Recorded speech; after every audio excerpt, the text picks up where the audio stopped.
was good for me. I had a comfortable life. I lived abroad for 14 years. I grew up and studied in Papua New Guinea. Life was okay. Our family was not rich, but we had enough. We could eat what we wanted, buy things that we need. Though there were challenges in the family, the typical, but I considered life to be okay. I did well in school. Yearly, I was awarded academic awards and was a pretty good student. The year before I graduated grade 12, after our national exams, I was already set and accepted to go to the top university of the country.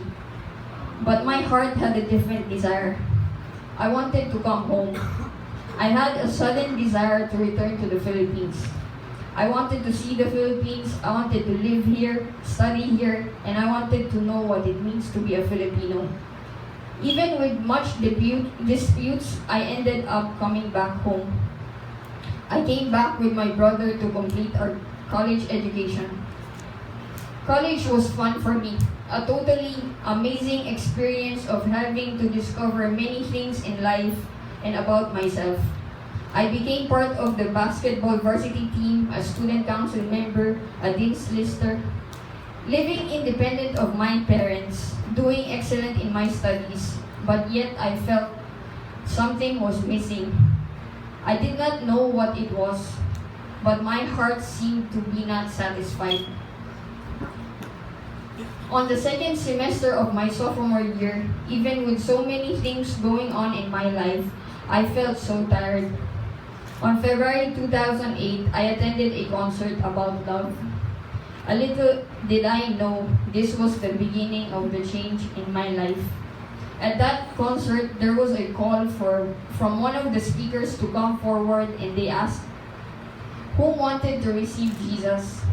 I was not a religious person. I did not attend church, or do I even pray much. But on that day, I willingly went to the front of the stage. I went forward not understanding what was happening. All I could remember was that I wanted rest, I wanted relief, and I wanted to be truly okay. Later on, someone prayed for me, explained what I did, and eventually brought me to church. I went through the works, services, cell group, encounter, I attended lessons. I thought I was already okay, but little did I know I was far from it. There was still that loud voice in my heart saying, where is my choice? Where are my rights? It was still all about me. The things that I wanted. I came to know about God, but it was as if my eyes were not yet open, for I saw Him, but I did not understand who He is. Then I stopped going to church. I went on living my life trying to figure it out on my own. Then a friend invited me to Words of Life. Here I felt different. I felt like I was at home. Yet, even though life got even more challenging, I rebelled against my parents. I chose to do different things. I left home and I got into a wrong relationship. Then I hit rock bottom with not much money, only for a meal for each day. I had no job, no family members to run to. I had no friends to find comfort. At that point where I had nothing, there God found me. Amen. After 3 years, I came to the point of surrender. For the first time in my life, I said to God, I surrender everything. I asked Him to take over my life, and He did. On that same year, I prayed for a cell leader, and He gave me my Ate Donna, who is my leader to this day. I became part of a group that I really could say that cared for me. My relationship with my family became better, and we started a family business together. A year after, I started to serve in the ushering ministry, and the following year, I was able to start my own discipleship, having to invite people to come to know the Lord. And in 2014, I got the privilege to serve as one of the core leaders of the youth ministry. Yeah. I remember when God first introduced Himself to me, thinking I already knew Him. But yes, that was just an introduction.